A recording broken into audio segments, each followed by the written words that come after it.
Hey YouTube, got a few things in this week I want to show, mostly some Silver Age stuff and a couple of odds and ends. Was happy to get in, but the thing I'm most grateful for right now, this on Friday night, I actually have a 3-day weekend off. I cannot believe it, so thank you God. But back to the overtime next week, I've heard already. But I just want to say hope everybody's doing well and enjoying the Labor Day weekend, enjoying their family and friends, and we'll just get to it.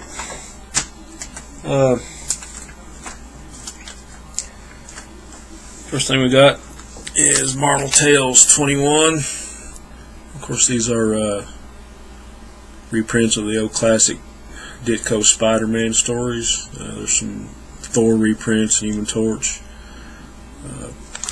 Hard to find these. I love these. You know, everybody knows me, knows I love the square bound books, and they're really hard to find in high grade. And I got this one for a song. You know, I know it's a reprint, but you know, these books are still great. You know, if you can't afford the originals, but great Ditko cover. You know, Green Goblin in the background, the Crime Master. Really nice book. And we got Prince Namor, the Submariner, number 18. I always thought this was a cool cover. Got Triton. Got Marie Severin and Mike Esposito on the cover.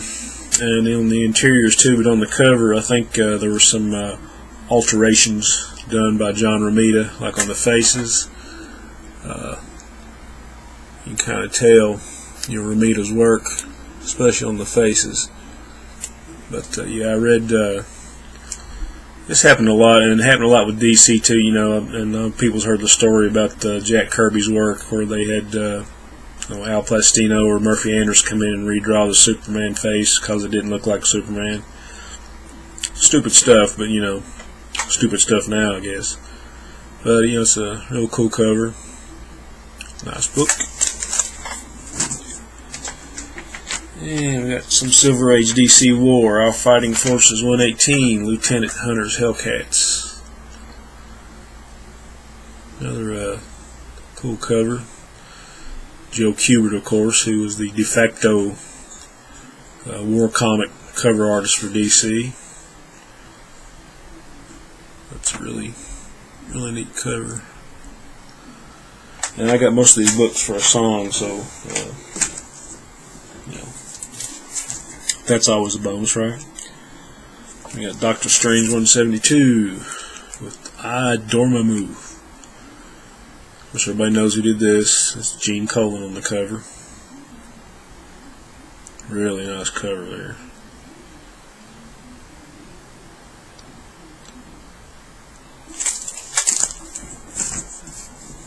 Okay, you got Avengers 22.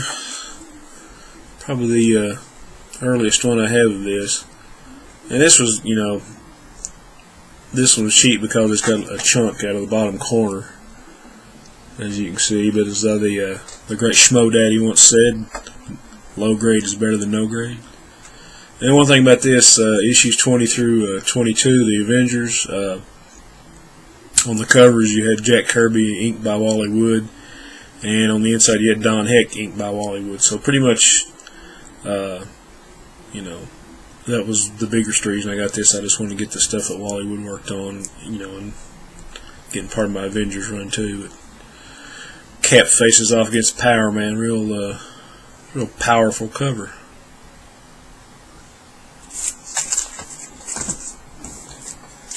Okay, got something from DC. Showcase 64.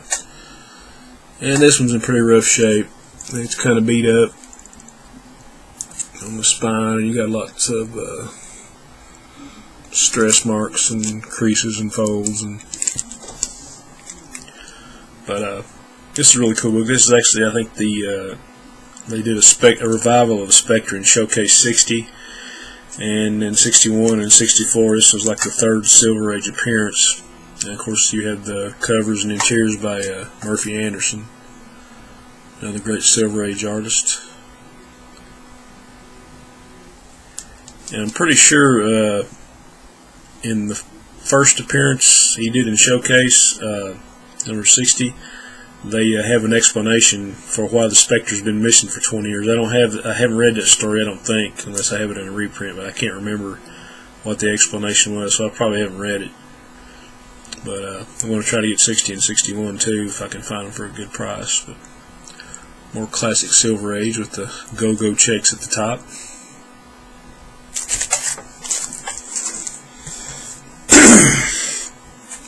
Some more cool Silver Age. Got the Creeper number 6.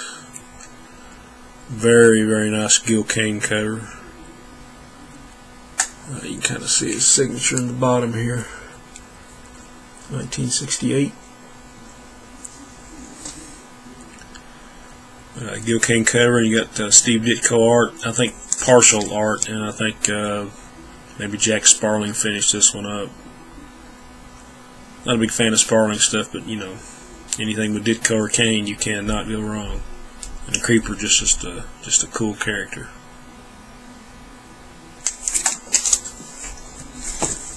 Okay, got one more comic. I found a giant size or king size Avengers Special number 4. Another square bound book. You know, reprint some of the early Avengers adventures. I think this was probably Buscema did the cover. Of course, all the reprints I think are like Kirby, but like I say, another square bound book. This one's pretty rough on the bottom. I don't know if you can see that or not, but that's really about the only thing that's wrong with it is on the spine. These books are hard to find with you know, just a completely flat spine if they're square bound, and then you got an ink overspray on the top. But otherwise, it's a pretty good looking comic. Okay, got a couple odds and ends. I don't know if anybody collected Marvel back in the 70s. I remember they had a, like DC, they had an in-house fanzine, I guess you call it. And Marvel's was called FOOM, which stood for Friends of Old Marvel. And this is number 11, and this is the issue featuring the Jack's Back campaign, where Kirby came back to Marvel after a few years at DC. But you got a pretty cool little cover here. See, they I think you had to get subscription to these, so the subscription sticker's still on there. But there's a I don't know who the artist drew Kirby on that is. But anyway, cool fanzine. There's a really good article with Jack Kirby, or an interview actually. He came back.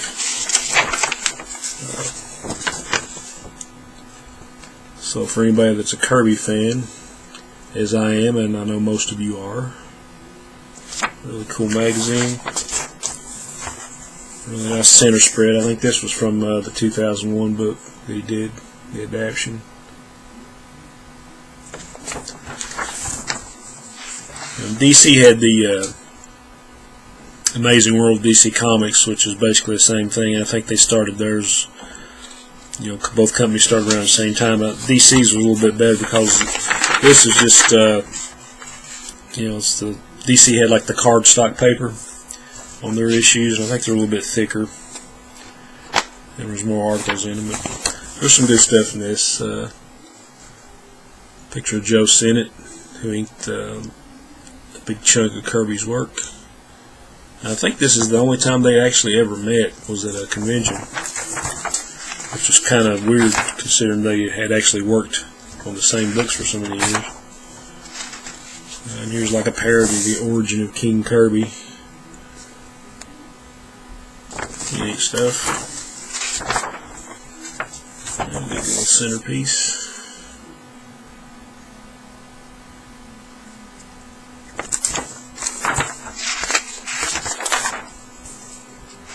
And just you know, all this stuff just advertised what was on sale or stories about issues that were on sale back then. There's an article how to collect Marvel comics. I'm not sure who that is, but they're like buried under a pile of comic books, which wouldn't be the worst way to go. And I just had some previews of upcoming books. This was really similar to what DC was doing in their book. Look at the Killraven, the Scarecrow, Daredevil, Howard the Ducks. These are cool little collectibles if you can find them. Okay. And I'm not sure if I had heard of this book or seen it before, but I watched one of Coast and Bromstar Scott's videos, where he had got a copy of this, and I found one for a good price. There are only 3 issues of this, but it's Web of Horror. There's number 3, and that is a Bernie Wrightson painted cover, front and back. Really cool. And this was probably, I'd call this one a find. It's got some little bit of spine wear, but there's no creases, no folds. Color's really good, and it's got a lot of the same artist that was doing stuff for Warren. I'm not sure if Warren did this or not. I don't think so. I think this came out like right around '69, but there was only 3 issues of this, and I think it's got some Wrightson art on the inside, and a lot of the same guys were doing the horror stuff for Creepy and Eerie. I'm not really sure who did the stories in these, so I'm not going to guess. But, some of the same guys. But it's a really cool mag. And we have to have a Planet of the Apes collectible, right? Well, we don't have to have, but we're glad to have. I saw this online, and I had to grab it. This is actually a motion picture soundtrack score of Beneath the Planet of the Apes. Yes, there actually was a soundtrack to that movie.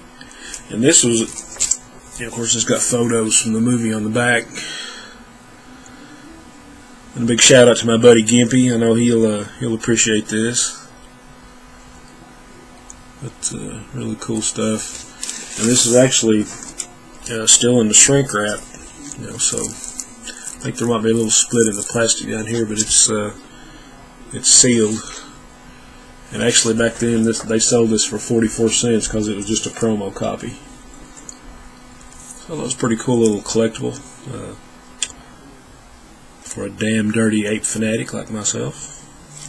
So, well guys, that's all I got for today. Like I said, I hope everybody's having a great holiday weekend.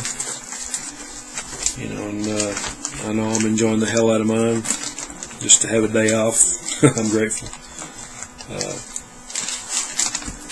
But as always, appreciate the comments, questions. I've been trying to catch up on people's videos. In my usual, circle I try to comment on, I've almost caught up, but that was yesterday, so I know there's some more videos, so I'll have to catch up again. But anyway, have a great weekend. Onward and upward.